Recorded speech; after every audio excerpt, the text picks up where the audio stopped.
Pedras Preciosas do Grego, volume 1. Livro Outono. Estudos devocionais de palavras gregas para enriquecer seu entendimento da palavra de Deus. 6 de abril. O beijo de Judas. Ora, o traidor tinha-lhes dado esta senha: aquele a quem eu beijar é esse. Prende-o e levai-o com segurança.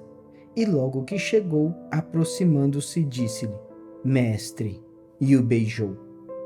Marcos 14, versículo 44 e 45. Você já foi apunhalado nas costas por alguém que você pensava ser um verdadeiro amigo? Você andou com ele e passou muito tempo com ele.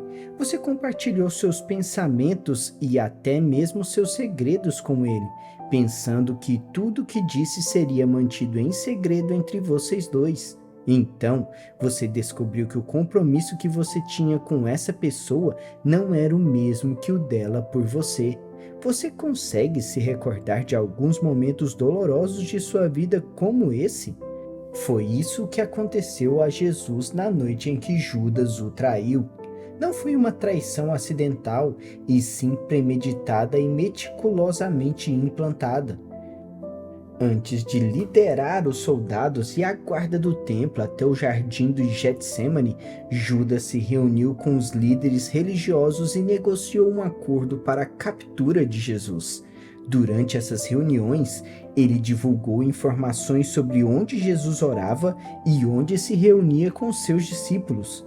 Judas também deve ter lhes contado sobre o poder fenomenal de Jesus, o que explica por que tantos soldados foram com armas para prender Jesus naquela noite. Foi nessas reuniões com os líderes religiosos que Judas concordou em receber um pagamento de 30 moedas de prata por entregar Jesus nas mãos deles.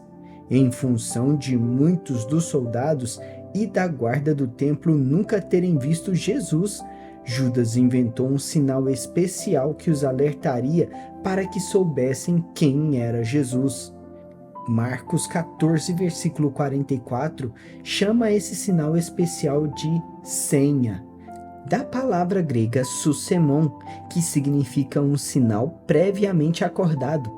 Isso deixa enfaticamente claro que o beijo que Judas deu em Jesus nada mais era do que um sinal com o objetivo de fazer os soldados saberem que precisavam agir rapidamente para fazer a sua prisão. Judas deve ter ficado muito confuso. Por um lado, ele advertiu tão fortemente os líderes religiosos do poder sobrenatural de Jesus que os soldados chegaram à cena preparados para um sério combate com armas de assassinato. Porém, por outro lado, Judas lhes disse que pensava poder entregar Jesus em suas mãos com um mero beijo.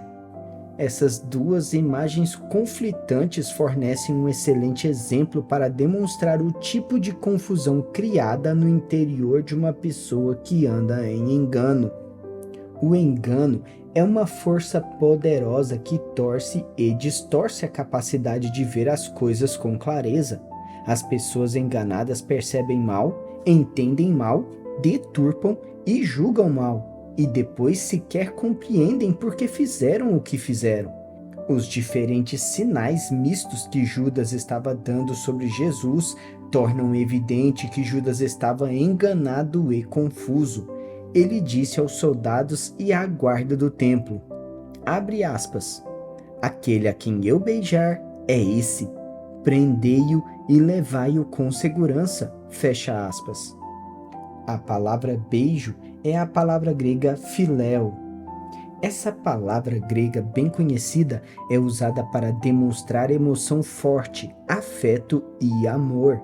Mais tarde, veio a representar uma afeição tão forte que era usada somente entre pessoas que tinham um vínculo forte ou uma profunda obrigação uma para com a outra, como maridos e esposas ou membros da família. Mais tarde, veio a ser usada como uma forma de saudação entre amigos especialmente queridos e amados. Na época em que os evangelhos foram escritos, A palavra filéu teria representado amigos ligados por algum tipo de obrigação ou aliança e que se gostam muito profundamente. Com base nessa emoção profunda, ela também se tornou a palavra grega para um beijo que um homem daria em sua esposa, como pais e filhos poderiam dar uns nos outros, ou como um irmão ou uma irmã poderia dar em seus irmãos. Em Marcos 14, versículo 44, essa palavra representa não apenas um beijo de amizade, mas um símbolo de profundo amor, afeição, obrigação, aliança e relacionamento. Dar esse tipo de beijo era um símbolo poderoso para todos os que o viam. Estranhos nunca se cumprimentariam com um beijo, porque ele era uma saudação reservada somente ao mais especial dos relacionamentos. Foi por isso que, mais tarde, Paulo disse à igreja primitiva de Roma, abre aspas, saudai-vos uns aos outros com um ósculo santo, fecha aspas. Romanos 16, versículo 16. Naquela época, era um símbolo de profunda afeição, compromisso e aliança. Judas sabia de antemão que poderia dar a Jesus tal beijo. Isso nos permite saber que ele e Jesus não eram estranhos, mas tinham um relacionamento único e amigável.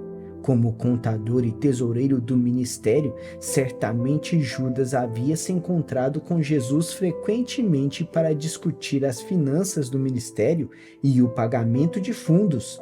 Parece que, durante a sua relação de trabalho de 3 anos, eles se tornaram amigos queridos e estimados, tão íntimos que Judas teve o privilégio de dar a Jesus um beijo de amizade, privilégio reservado apenas aos poucos amigos íntimos. Na mesma noite de sua traição, Jesus serviu a comunhão a todos os seus discípulos, incluindo Judas Iscariotes. Aquela comunhão foi uma reafirmação de sua aliança com todos os 12. Jesus entendia o que significava estar em aliança. Ele sabia que teria que entregar a sua vida para conferir poder àquela aliança e torná-la real. E assim, como reafirmou a sua aliança com os outros discípulos naquela noite, Jesus também a confirmou com Judas. Jesus estendeu seu amor e compromisso genuíno a Judas ao lhe oferecer o pão e o vinho, e Judas fingiu compromisso ao aceitar o pão e o vinho como símbolos da aliança. Entretanto, a fidelidade de Judas a Jesus era fatalmente imperfeita. Como observado anteriormente, naquela noite Judas disse aos soldados e à guarda do templo, aquele a quem eu beijar é esse, prendei-o e levai-o com segurança. Trair Jesus com um beijo era o mais baixo a que uma pessoa poderia chegar. Era como dizer, você e eu somos amigos para sempre. Agora vire-se para que eu possa cravar o meu punhal nas suas costas. Veja, o beijo que Judas deu foi um falso beijo que revelou falta de sinceridade, amor falso e compromisso fingido. O fato de ter sido premeditado o tornou ainda pior. Essa não foi uma traição acidental de último minuto, ela havia sido bem planejada e muito premeditada. Judas jogou o jogo até o fim, trabalhando em estreita colaboração com Jesus e permanecendo como uma parte de seu círculo íntimo. Então, no momento pré-designado, Judas cravou o punhal tão profundamente quanto podia. Quando viajo e converso com as pessoas, ouço repetidamente histórias de pessoas que se sentiram traídas por alguém a que amavam e em quem confiavam. Embora nunca tenham dado a outra pessoa um beijo como símbolo de sua afeição, abriram seu coração, compartilharam seus segredos e lhes deram uma parte de si. Depois, mais tarde, descobriram que a pessoa a que amavam e em quem confiavam não era o que parecia ser. Esse tipo de descoberta pode ser uma provação muito traumática e emocional. Você já foi traído em algum momento por um amigo ou companheiro que você pensava ser um amigo verdadeiro só para descobrir mais tarde que não era? Você se perguntou: como essa pessoa pôde se comportar assim após termos estado juntos durante tantos anos? Evidentemente, algo estava errado no relacionamento desde o início.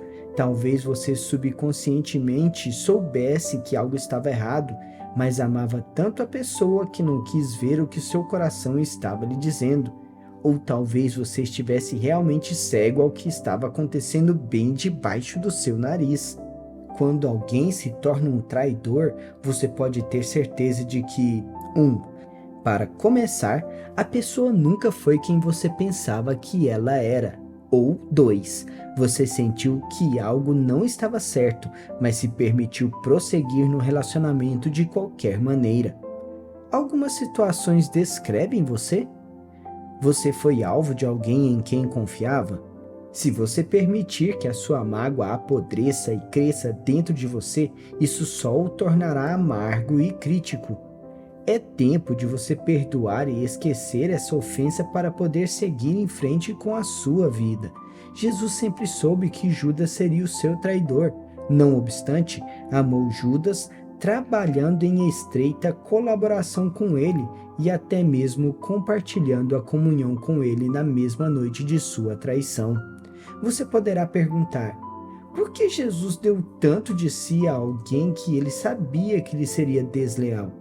Deixe-me responder a essa pergunta fazendo-lhe algumas perguntas.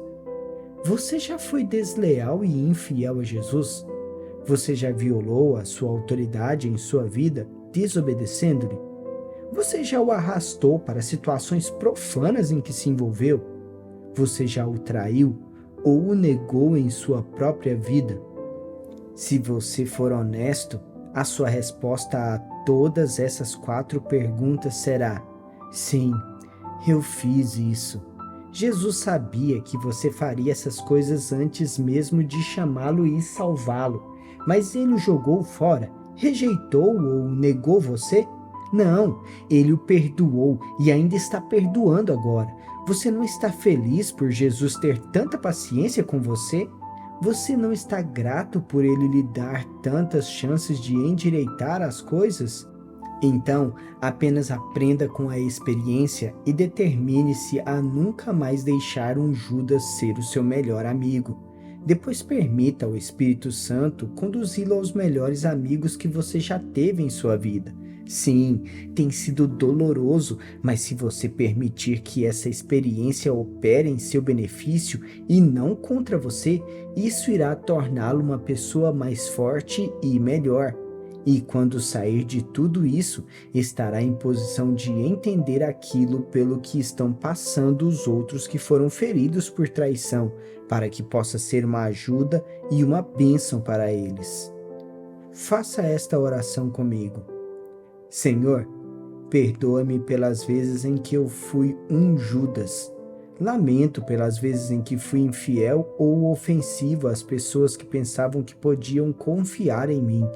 Eu me arrependo verdadeiramente por repetir coisas que me foram confiadas, pois sei que eu teria me sentido profundamente magoado se alguém tivesse feito o mesmo comigo. Ajuda-me a voltar para aqueles a quem eu feri e pedir o seu perdão. Por favor, restaura minha comunhão com essas pessoas e ajuda-me a nunca mais repetir esse comportamento errado. Assim eu oro em nome de Jesus. Faça esta confissão de fé. Confesso que uso de sabedoria na maneira de escolher os meus amigos mais íntimos, graças ao Espírito Santo estar constantemente iluminando minha mente com revelação. Discerno quem é um verdadeiro amigo e quem não é. Ainda mais, confesso que sou um verdadeiro amigo e não um traidor das pessoas que me são caras. Quando o diabo tenta fazer com que eu abra a boca e repita coisas que me foram contadas em confiança, eu não o faço. Sou um amigo confiável. Nunca serei conhecido como um traidor dos amigos que Deus trouxe à minha vida. Declaro isso pela fé em nome de Jesus. Reflita nestas questões comigo. Um amigo ou companheiro íntimo já te traiu? Como você lidou com isso em sua vida?